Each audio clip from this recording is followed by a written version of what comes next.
Times of Swaraj में आप सबों का स्वागत है और मैं हूं संतोष सिंह। और आज हम टाइम्स ऑफ स्वराज में चर्चा करने जा रहे हैं कि आज रात 12 बजे से इस देश में के इतिहास में कह सकते हैं या यूं कहें देश के इतिहास में एक ऐसा बड़े बदलाव होने जा रहे हैं जिस बदलाव को लेकर बड़ी बड़ी बातें हो रही हैं। कहा जा रहा है कि इस देश से अपराध मुक्त हो जाएगा, राम राज लौट आएगा, ऐसा कानून बनाया गया है। बड़ी बड़ी बातें, जितनी जुबान उतनी बातें। लेकिन ये कानून क्या है, इस कानून के मायने क्या है और इस कानून के लागू होने से क्या चीजें बदल सकती हैं, इस पर कभी इस तरीके से चर्चा होते हुए मैंने सुना भी नहीं है, जिसकी चर्चा एक खास नैरेटिव के तहत पिछले 48-72 घंटों से हो रहा है।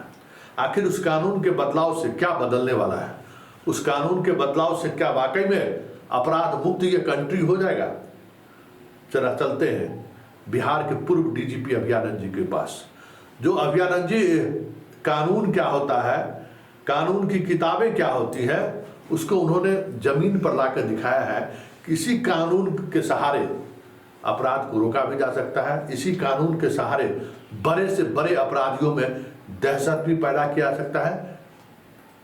बल्कि यूं कहें कि उस कानून को आप किस तरीके से इस्तेमाल करते हैं, सब कुछ उस पर निर्भर करता है। तो चलिए हम अभयानंद जी से जरा जानना चाहते हैं कि आखिर इस बड़े बदलाव का मतलब क्या है। साथ बिहार के पूर्व डीजीपी अभयानंद जी हैं और हम अभयानंद जी से ही समझना चाहते हैं कि आखिर कल से आज रात 12 बजे से जो देश में 3 अपराध से जुड़े हुए महत्वपूर्ण कानूनों में जो संशोधन किया गया है और जो कानून लागू होने जा रहा है आज रात 12 बजे से, एक वो कानून है, एक कानून जो आज रात 12 बजे तक मतलब स्थापित है। दोनों कानून मतलब कल एक कानून खत्म होगा, कल से एक नए कानून लागू होंगे। लेकिन जो जुडिशियल प्रोसेस है, जो या जो पुलिस का प्रोसेस है, वो सारा प्रोसेस चलता रहेगा। क्योंकि मान लीजिए जो पहले मामले में जिसकी गिरफ्तारी हुई है या जो वारंट के लिए प्ले किए होंगे, तो ये दोनों पैरेलल चीजें बहुत दिनों तक चलेंगी। ये जो समस्याएं हैं, इसको आप किस तरीके से देखते हैं? बहुत सुंदर प्रश्न है संतोष जी। ये एक जो मेरी अपनी समझ है कानून की, अच्छी समस्या उत्पन्न करने वाली है। क्योंकि आज रात में 12 बजे के बाद से 2 तरह के कांड रहेंगे। एक जो 12 बजे रात के बाद हुआ है, जो ये 3 जो नए कानून आए हैं उसके अनुसार चलेंगी वो कार्रवाइयाँ, और जो पहले से चल रहा है इन्वेस्टिगेशन, ट्रायल, अपील, रिवीजन, अनेक अनेक तरह की बातें होती रहती हैं कोर्ट में, और असंख्य संख्या है जो चल रही हैं। तो ये सबों में बदलाव हो जाएगा या वही रह जाएगा, या पुराना वाला पुराने ढंग से चलेगा, नया वाला नए ढंग से चलेगा, ये सब गंभीर प्रश्न है। इसका उत्तर कुछ हद तक हम लोगों के आर्टिकल 20 में मिलता है, जिसके अनुसार जो सब्सटैंटिव लॉ है, जहाँ ऑफेंसेस की बात होती है, उसमें पुराने जो नए एक जो अभी 12 बजे रात के बाद जो मान लीजिए मर्डर हुआ है, तो वो किस प्रोसीजर से चलेगा, पुराने वाले से या नए वाले से, ये तो क्लियर है कि वो नए वाले से ही चलेगा। लेकिन जो पुराने दर्ज हो चुके हैं और कहीं किसी स्तर पर हैं, तो उसमें प्रोसीजरल लॉ में कॉन्स्टिट्यूशन अलाउ करता है कि आप चेंज कर दे सकते हैं, पर सब्सटैंटिव लॉ में चेंज नहीं होता है। अर्थात कि कोई अपराध अगर डिफाइंड नहीं है आज रात के पहले, तो और वो डिफाइंड हो जाता है बाद में, तो वो आप पुराने कानून के तहत उसको नहीं ला सकते हैं। लेकिन प्रोसीजर में अगर चेंज हुआ है तो वो भी लाया जा सकता है, बशर्ते कि अक्यूज ये नहीं कह दे कि इसके कारण हमको प्रेजुडिस हो रहा है। तो इसको बहुत ध्यान देना पड़ेगा। और मेरी अपनी समझ है कि कोई एक्यूज नहीं चाहेगा कि नए कानून में इसको प्रोसीजर लाया जाए, तो वो हर केस में एक पिटीशन पड़ेगा और वो एक नया केस हो जाएगा डिसाइड करने के लिए जजेस के पास कि किस कानून से इसको लाया जाए। प्रोसीजर के मामले में सब्सटेंटिव लॉ में तो बहुत क्लियर है, it does not apply retrospective. तो आपको क्या लगता है सर, इस पूरे बदलाव को आप किस दृष्टिकोण से?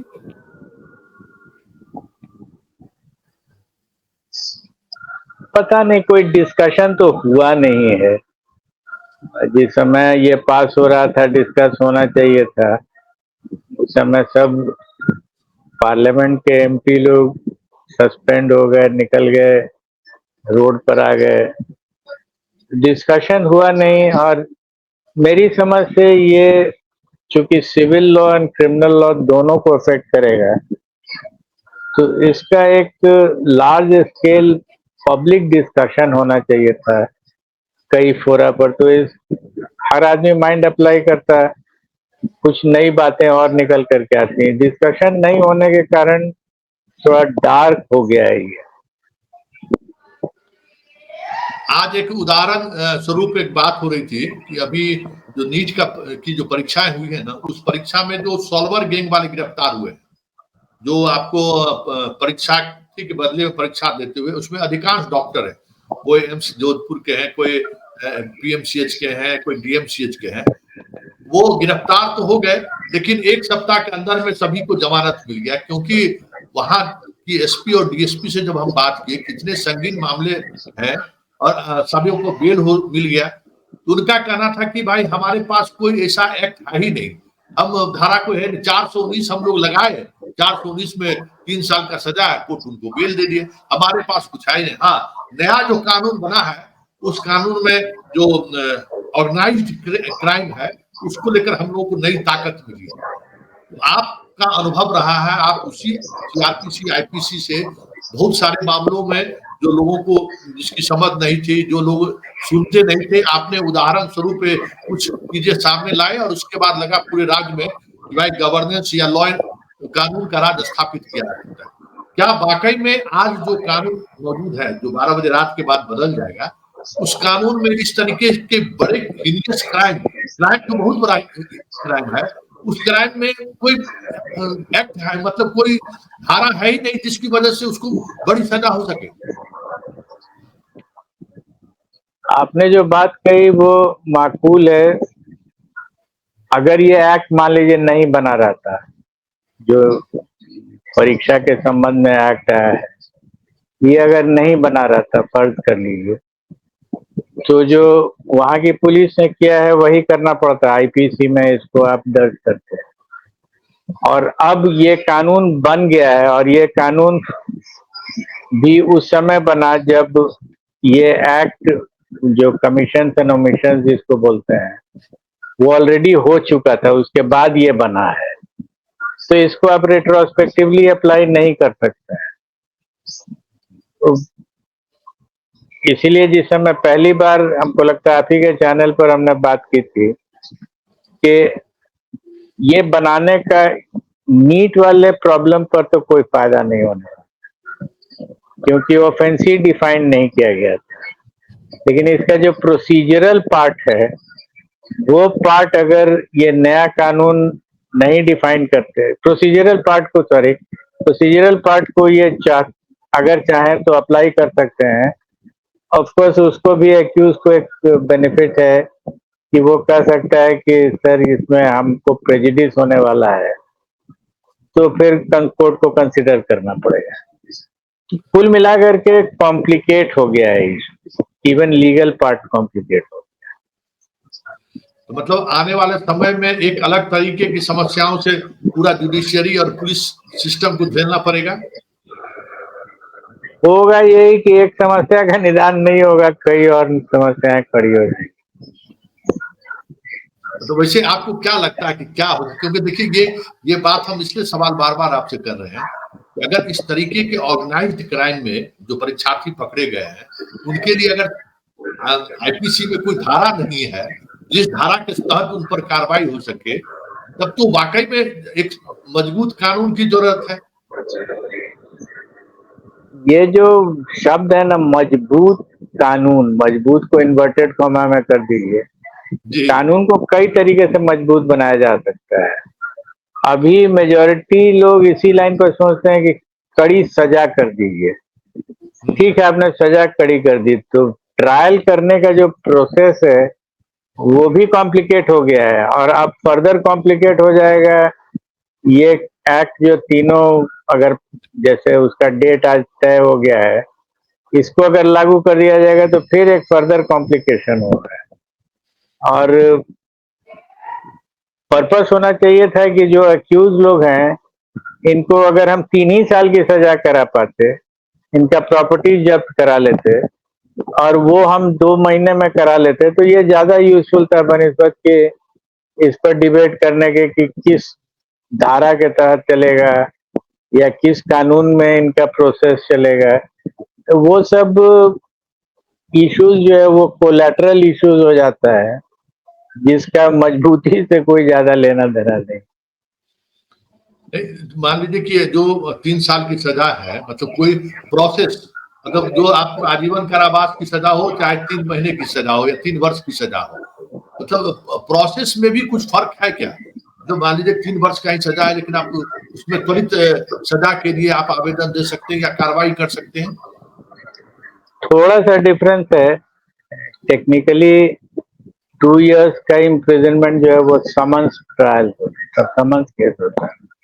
तो समन्स केस का प्रोसेस थोड़ा सा इजियर है, लेकिन 7 इयर्स है, 7 years and below, 7 years and above, थोड़ा सा डिफरेंस आ जाता है प्रोसेस। मेरा तो मानना है कि सजा हो जानी चाहिए, और अगर बहुत फास्ट हो जाए तो उसका इम्पैक्ट पड़ेगा। वो 2 साल ही की सजा हो, लेकिन हो जानी चाहिए। जैसे इसी स्टेट में जब हमने पहली बार ट्राई किया था स्पीडी ट्रायल का, तो मैंने बहुत सिंपल केस पकड़ा था आर्म्स एक्ट का, जिसकी सजा 2 ही साल की होती है, देसी कट्टा मिलने की।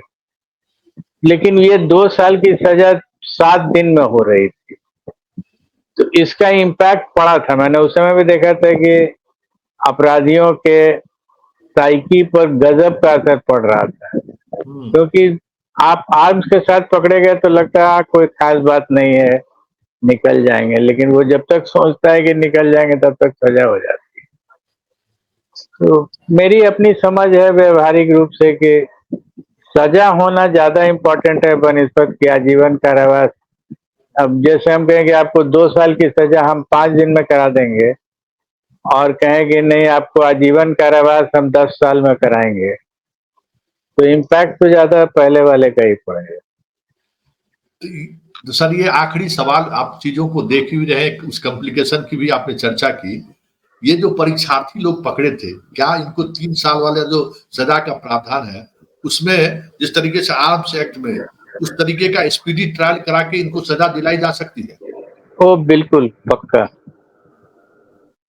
क्योंकि ये जो इनका एविडेंस है, मतलब टेक्निकल और साइंटिफिक इन्वेस्टिगेशन की बात जरूरत भी नहीं है, साइंटिफिक एविडेंस है कि भाई एक दूसरे के बदले में परीक्षा दे रहे हैं। हमें तो लगता है कि अगर एक्यूज के साथ चार्जशीट करते हुए अगर कोर्ट के सामने पुलिस प्रस्तुत की होती तो अभी तक तो ट्रायल पूरा होकर सजा हो गया रहता।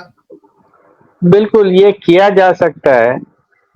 एक ही चीज जो कमजोरी हमको नजर आई है वो ये है कि लेट्स से फॉरेंसिकली या सीडीआर डिटेल्स जो हम लोग कलेक्ट करते हैं, इन्वेस्टिगेटिंग एजेंसी कलेक्ट करती है, उसमें फॉरेंसिक एविडेंस में एक कॉन्सेप्ट होता है chain of custody of exhibit. और जब आप गौर कीजिएगा ट्रायल को, क्रॉस एग्जामिनेशन जो होता है आईओ का, तो सबसे ज्यादा क्वेश्चन पूछे जाते हैं कि चेन ऑफ कस्टडी ऑफ, जैसे आप कोई एग्जिबिट सीज किए कहीं से, सीडीआर हो सकता है या एनीथिंग, मोबाइल आपने सीज किया है, तो मोबाइल किस सीज किया एक आईओ ने, और वहां से वो मोबाइल हैंड चेंज करता है, और फाइनली जो आदमी उसको एग्जामिन करेगा फोरेंसिक में, उसके पास जाता है और वो उसको टेस्ट करके और रिपोर्ट निकालता है अपना। तो 6-7 स्टेजेस पर वो हैंड चेंज करता है। इसमें बहुत कोर्ट गौर करती है कि कहीं पर टैंपर तो नहीं हो गया। जितनी बार वो हैंड चेंज करेगा उतनी बार टैंपर होने की संभावना रहती है, और इसी संभावना को डिफेंस लॉयर्स पकड़ते हैं कि इसमें टैंपरिंग हुआ है। मैंने एक प्रस्ताव भी दिया था, मैं ट्राई कर रहा था डीजीपी की chain of custody of exhibits, ये बहुत सुंदर ढंग से निकले जिसमें कि कोई उसको प्रिक नहीं कर सके कहीं पर। बट वो प्रस्ताव के ही रूप में रह गया, वो कभी इम्प्लीमेंट नहीं हुआ, आज तक भी नहीं हुआ। मैंने अपनी तरफ से थोड़ा प्रयास किया था, फिर हमने गिव अप कर दिया, क्योंकि एक एक प्रस्ताव को लाने में और एग्जीक्यूट करने में 6-6 महीना 8-8 महीना लग जाता था। Then I lost interest. But ये बहुत इम्पोर्टेंट है। For example, investigating officer spot से कोई चीज पकड़ा है तो उसका जो वीडियो एविडेंस है, वो जिसको हम लोग अपने लैंग्वेज में पुलिस में पीओ बोलते थे, प्लेस ऑफ अकरेंस, उसका अगर वीडियो हम लोग कोई अरेंजमेंट करें जिससे कि वो स्टोर्ड हो सके, कि 10 साल के बाद भी अगर ट्रायल हो तो हम वो वीडियो निकाल करके कोर्ट को दिखा सकें कि यही घटना स्थल था जहां से कोई चीज सीज हुआ है।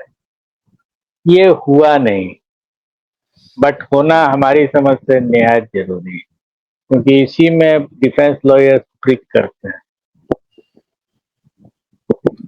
सर, कड़े कानून बनाने के बजाय जो अनुसंधान का जो तरीका है या अनुसंधान जिस तरीके से चल रही है इस देश में, उसको ज्यादा साइंटिफिक बनाना बेहतर परिणाम दे सकता था। क्या मानते हाँ हैं? बिल्कुल, क्योंकि आप गौर कीजिएगा, जितने भी बहुत सारे केसेस हैं जिसमें फॉरेंसिक एविडेंस आ रहा है, लेकिन वो एक जो अभी हमने बताया चेन ऑफ कस्टडी, ये अगर सही नहीं निकला तो लोग उसको बिलीव नहीं कर रहे हैं, कोर्ट नहीं बिलीव करता है, उसको कहता है कि इसको इसमें डाउटफुल हो गया, बेनिफिट ऑफ डाउट दे देता है और अक्यूज छूट जाते हैं। उसके बाद लगता है कि क्या फायदा हुआ है एफएसएल का। एफएसएल तो काम उतना ही करेगा जितना उसका मशीन बोलता है, लेकिन जो प्रोसेस कोर्ट्स मांगता है वो प्रोसेस आपको करना पड़ेगा। तो मतलब यही सर माना जाए कि कानून आप कितना भी कड़े क्यों नहीं बना ले, जो अनुसंधान का जो प्रोसेस है, अनुसंधानक की जो क्षमता है, जो अब आप अपने समय में आपने दोनों को अलग अलग किया था, लेकिन वो हमें लगता है कि देश में भी कहीं लागू नहीं हो पाया। तो जो चीजें हैं कि कोई ग्रीवियस क्राइम या सिंपल क्राइम भी जिस पर हमें खास नजर तरीके से अनुसंधान होनी चाहिए, वो काफी महत्वपूर्ण है आज की तारीख में। सही बात है, ये इवॉल्विंग लॉ है। जजेस भी बीच बीच में कुछ नई बातें लाते हैं। पुलिस डिपार्टमेंट में हायर लेवल पर ऐसे सीनियर ऑफिसर्स होने चाहिए जो जज ऑर्डर्स निकल रहे हैं या जजमेंट निकल रहे हैं उनको स्टडी करके और बताएं कि क्या और करना चाहिए।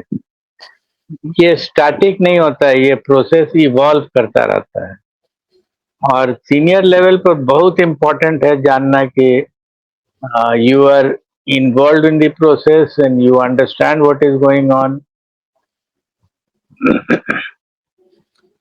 अच्छा सर, एक चीज समझना चाहते हैं कि अगर मान लीजिए जैसे परीक्षा वाला ही मामला था, वो पूरा टेक्निकल एविडेंस इनके साथ था, साथ में एक्यूज के साथ अगर चार्जशीट फाइल होता, मतलब कोर्ट में प्रोसीड किए हम और चार्जशीट के साथ, तब तो हमें लगता है कि जमानत देने के बजाय उस पर ट्रायल शुरू हो सकता था। बिल्कुल, ये रिक्वेस्ट होता है, हमने इसको करके देखा है। जब एसपी था मैं, तो बड़ी बड़ी घटनाएं हो जाती हैं कभी कभी जिले में, और पूरा क्रिमिनल जस्टिस सिस्टम हिल जाता है।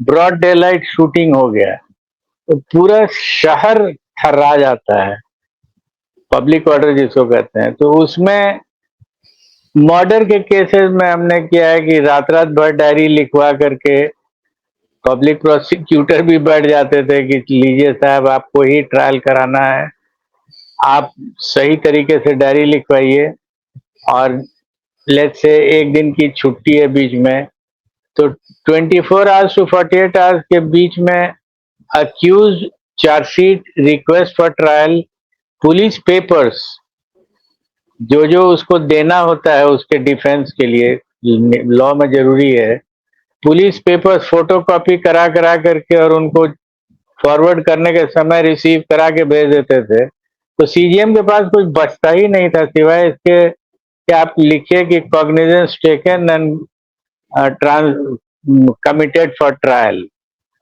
तो चले जाइए ट्रायल में। और ये हमने किया है, करा करके देखा है, पॉसिबल है, प्रोवाइडेड कि आपको तुरंत एविडेंस मिल जाए, और मिल रहा है। कई केसेस में एविडेंस मिल जाते हैं तुरंत, तो उसमें तो तुरंत करना चाहिए, और उससे बहुत फायदा होता है क्राइम के कंडीशन को ठीक करने में। आपने सुना, तमाम चीजों को उन्होंने बड़ी ही बारीकी से रखा है। ऐसा नहीं है कि इस कानून में कुछ भी नहीं था, इस कानून में भी बहुत सारी चीजें हैं, लेकिन बड़ा सवाल यह है कि आप कानून करे होने से क्या अपराध पर अंकुश लग पाएगा क्या, या कानून करे कर देने से अपराधियों को उसका डर पैदा हो सकता है क्या? डर कब पैदा होता है? जब उन्हें सजा होती है, और जब बरसों दशकों बाद उन्हें सजा होगी तो आप तत्कालिक उसे 6 महीना जेल में ही बंद करके आप अपराध को रोक लें, ये कहना अपने आप में उसी तरीके से कहना है जैसे चर्चा होता है कि कानून का राज। लेकिन उस कानून को, राज को स्थापित करने के लिए मानसिक तौर पर कितनी तैयारी की जरूरत होती है, अभयानंद जी ने उन चीज़ों को परत दर परत खोल कर रख दिया है। आने वाले समय में इस कानून की वजह से कई तरह की जटिलताएं सामने आनी शुरू हो जाए तो कोई बड़ी बात नहीं होगी। अपराधियों पर कितना प्रभाव पड़ेगा ये तो वक्त बताएगा, लेकिन जो अदालती प्रोसेस है उस प्रोसेस में कई इस तरह की विसंगतियां सामने आएंगी जिसकी वजह से एक्यूज को लाभ पर लाभ मिलते हुए दिखे, ये भी कोई बड़ी बात नहीं होगी।